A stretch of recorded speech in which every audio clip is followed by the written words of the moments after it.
Je suis Denis Montel, je suis directeur artistique et directeur général de l'agence RDAI. Nous sommes au 17 rue de Sèvres, dans le magasin Hermès de la Rive Gauche, qui est situé en plein cœur du quartier de Saint-Germain. Nous nous rencontrons aujourd'hui à l'occasion de la rénovation de ce magasin qui a été ouvert il y a 11 ans. Donc il y a 11 ans, Hermès découvrait cette ancienne piscine et s'y installait. Le hasard a fait qu'ils ont trouvé cet endroit. Il était probablement trop grand pour leurs besoins à l'époque, mais ils ont décidé de prendre le risque et de se jeter à l'eau.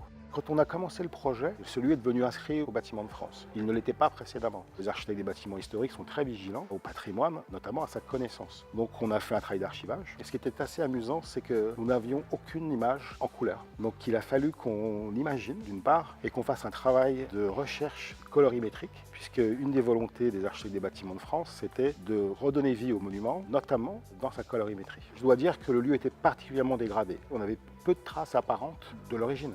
Faire un magasin dans un bassin incliné, ce n'était pas possible. Donc, bien que les architectes des bâtiments de France souhaitaient conserver le bassin, il a fallu qu'on fasse preuve d'astuce pour réussir à s'entendre et à faire que le monument est magnifié ou conservé, mais devient un outil et devient praticable.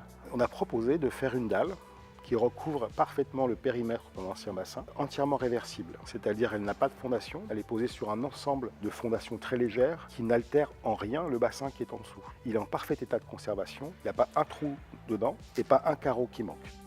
Nous ne souhaitions pas donner un message de grand magasin. Et donc, en voulant réduire l'échelle, on s'est dit qu'il faut absolument qu'on introduise des volumes plus petits à l'intérieur du grand volume. En même temps, il faut qu'il soit transparent. En même temps, il faut qu'il soit léger, il faut qu'il soit ludique. Et donc, l'idée de la cabane d'enfants dans la forêt est apparue. Il y en a 4 en réalité, puisqu'il y en a 3 plus un escalier qui est comme une hutte qui s'est couchée pour former une pente d'un étage à l'autre. Le seul élément significatif des travaux que nous avons faits il y a 11 ans sont ces huttes. Donc elles ne sont plus nomades, elles sont sédentaires et tout a été refait.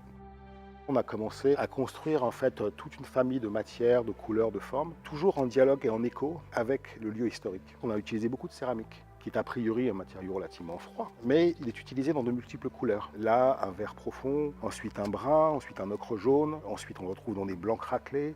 Et ensuite, quand on lève la tête, on a ces grands murs d'environ 12 mètres de haut, qui sont presque des toiles de fond. Pierre-Alexis Dumal, le directeur artistique d'Hermès, a suggéré de travailler avec un graphiste qui travaille pour la maison. Il a suggéré le thème de l'Odyssée d'Hermès. Et voilà, il a commencé à faire quelques croquis. Le dialogue s'est instauré, et puis c'est devenu une fresque grandeur nature, peinte à la main par Mathieu Cosset.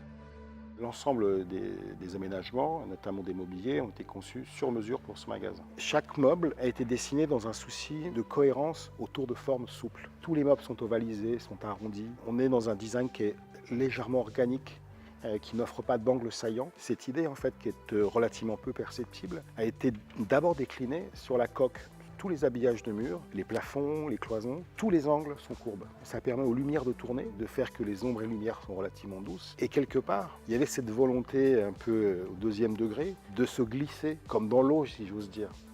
Il y a un élément qui m'a particulièrement plu. Nous avons conçu au fond de la piscine un mur qui fait toute la largeur de l'ancienne piscine, comme si l'eau s'était retournée sur les murs et qu'on avait fait tomber des petits cailloux dans l'eau et que des ondes apparaissaient. Et qui est, de mon point de vue, particulièrement réussi parce que je souhaitais que ce mur soit flou.